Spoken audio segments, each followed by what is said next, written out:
চান্দিনা সরকারি model pilot উচ্চ বিদ্যালয়ের ৩টি কক্ষ সংস্কারে অনিয়ম ও অর্থ লোপাটের অভিযোগ উঠেছে। বিদ্যালয়টির ৩টি কক্ষে লোহার ৬টি দরজা, ৬টি জানালা ও নিম্নমানের ১৩০০ বর্গফুট টাইলস লাগিয়ে ২০ লাখ টাকা হাতিয়ে নেয়ার অভিযোগ উঠেছে। আমি তো নিজে যেয়ে দেখলাম যে ৬টা দরজা আর ৬টা জানালা করা আর ২টা রুমের টাইলস করা, এটার জন্য সর্বোচ্চ ৪-৫ লাখ টাকা ব্যয় হতে পারে। এর জন্য ২০ লাখ টাকা ব্যয় হওয়ার কোনো যুক্তি নেই। ২০ লাখ টাকা হলে তো একটা ভবনই হতে পারে। তো সুতরাং এখানে ২০ লাখ টাকার খরচ করা মানে অনেকটা বালিশকাণ্ডের মতো। কুমিল্লার চান্দিনা উপজেলা সদরে অবস্থিত বিদ্যালয়টির প্রয়োজনীয় কিছু সংস্কারের জন্য ২০ লাখ টাকার বরাদ্দ দিয়ে দরপত্র আহ্বান করে শিক্ষা প্রকৌশল অধিদপ্তর। কাজ পায় ঠিকাদারি প্রতিষ্ঠান মেসার্স এম এনায়েতুল্লাহ।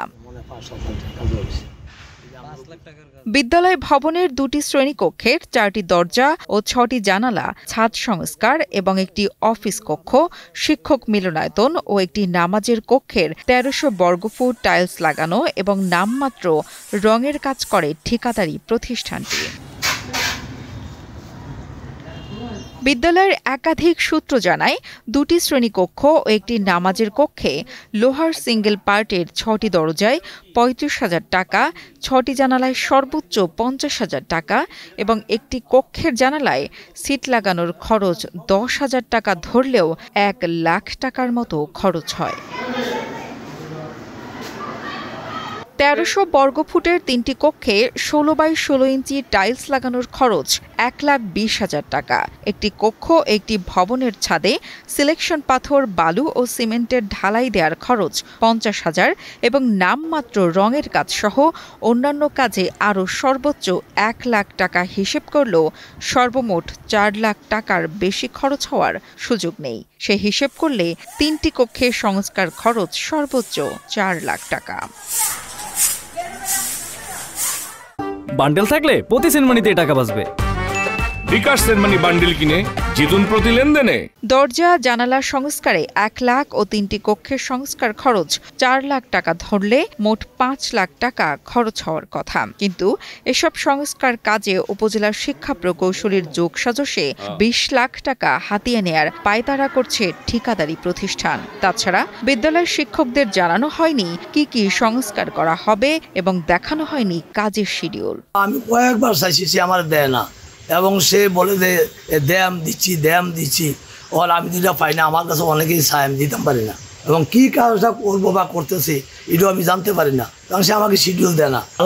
ঢালাই দিয়ে বালু দেওয়া যায়, আবার সূর্য উঠতে নিচে দেওয়া যায়, কিছু দেওয়া যায় না, কিন্তু বালু দেওয়া যায়, কি ঢালাই দিল এটা।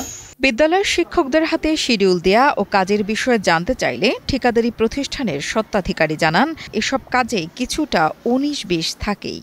ছাদের ঢালাই, ঠিক আছে, তারপরে আপনার পুরো স্কুল রং টং করে দেওয়া, ওইটা জানালাগুলি সবই ওই দিন শীত লাগাইছে, ঠিক আছে, সবগুলি রং করব, আবার একটা ফিনিশিং টায়ার দেখা পুরো একটা ফিনিশিং রং করবো, সামনেরটা আবার রং করে দিব, ঠিক আছে। ওই যে কলেক্টরের কাজে ধরেন কিছু ১৯-২০ তো থাকেই, বুঝলেন। উপজেলা নির্বাহী অফিসার জানান, কয়েকদিনের মধ্যে বিদ্যালয়টি পরিদর্শন করা হবে, কাজে কোনো ত্রুটি থাকলে ব্যবস্থা নেওয়া হবে। সংশ্লিষ্ট প্রকৌশলীকে ডেকে জিজ্ঞেস করছি, উনি বলছে কাজটা এখনো চলমান আছে।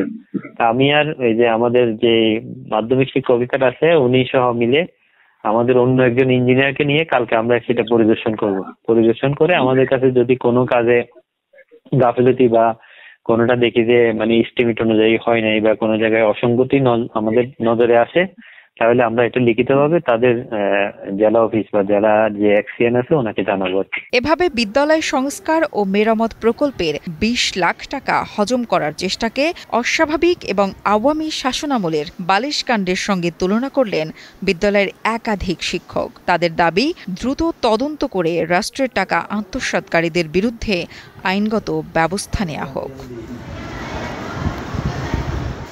রণবীর ঘোষ কিংকরের পাঠানো তথ্য ও ভিডিও চিত্রে ডেস্ক রিপোর্ট, কালের কণ্ঠ।